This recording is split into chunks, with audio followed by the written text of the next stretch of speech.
পুজো আচ্ছার নির্দিষ্ট কিছু নিয়ম থাকে। আমি নিজের মতো করে একটু পুজো করে নিই। নামটা শুনেই কেমন জানি গা শিউরে ওঠে ভোগ। এই নামেই সদ্য রিলিজ হয়েছে এক ইন্টারেস্টিং ওয়েব সিরিজের ট্রেইলার।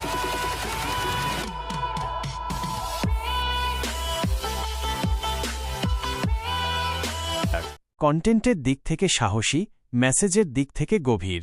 কিন্তু ট্রেইলারটা কি সত্যিই আমাদের কৌতূহল বাড়ায়, নাকি শুধুই হাইপ? ভোগ শব্দটা যেমন একদিকে ইচ্ছা, তেমনি অন্যদিকে পাপ।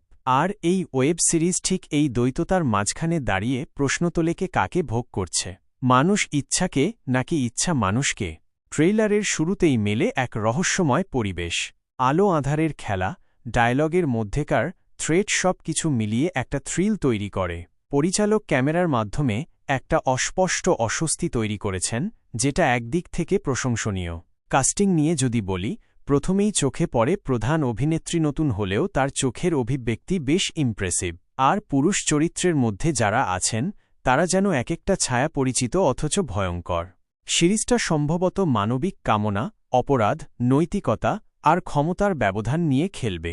বিশেষ করে নারীর শরীরকে ঘিরে সমাজের ভোগদৃষ্টিকে কেন্দ্র করে একটা গল্প সাজাতে চাইছে ট্রেইলার। ডায়লগগুলোর মধ্যে কয়েকটা চমৎকার ছিল। তুমি আমাকে কিনতে চাও, কিন্তু আমি বিক্রি হই না। ভোগ করছ নাকি ধ্বংস? তবে কিছু সংলাপ একটু বেশিই নাটকীয় শোনাল। মনে হচ্ছিল বাস্তবতা থেকে খানিকটা দূরে চলে গেছে। এছাড়া ব্যাকগ্রাউন্ড মিউজিক মাঝে মাঝে মূল আবেগকে ছাপিয়ে যাচ্ছে, যা একটু ডিস্ট্র্যাক্টিং। কিন্তু এক জিনিস স্পষ্ট, এই সিরিজ একটা কমফোর্ট জোন ব্রেক করতে চাইছে। সমাজের যেসব কথাগুলো আমরা বলতে ভয় পাই সেগুলো ট্রেইলারের মধ্যে ইঙ্গিত আকারে তুলে ধরা হয়েছে। ছবির কালার টোন আর শর্ট কম্পোজিশন বলছে ভিজুয়াল দিক থেকে নির্মাতারা সিরিয়াস ছিলেন। এটা একটা চিয়ার্স ডিজার্ভ করে।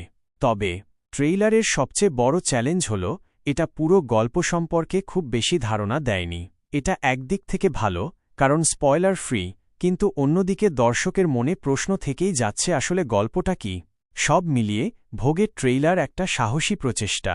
কিছু সীমাবদ্ধতা থাকলেও কন্টেন্ট, প্রেজেন্টেশন আর মেসেজ, এই তিন দিক থেকেই এটা আলাদা। এখন প্রশ্ন হল, ট্রেইলারে যতটা সাহস দেখানো হয়েছে সিরিজটাও কি ততটাই সাহসী হবে, নাকি শুধু প্রমোশনাল হাইপ? ভোগ ওয়েব সিরিজের পুরো রিভিউ নিয়ে আসছি খুব শিগগিরই। আপনি কি এই সিরিজ দেখতে আগ্রহী?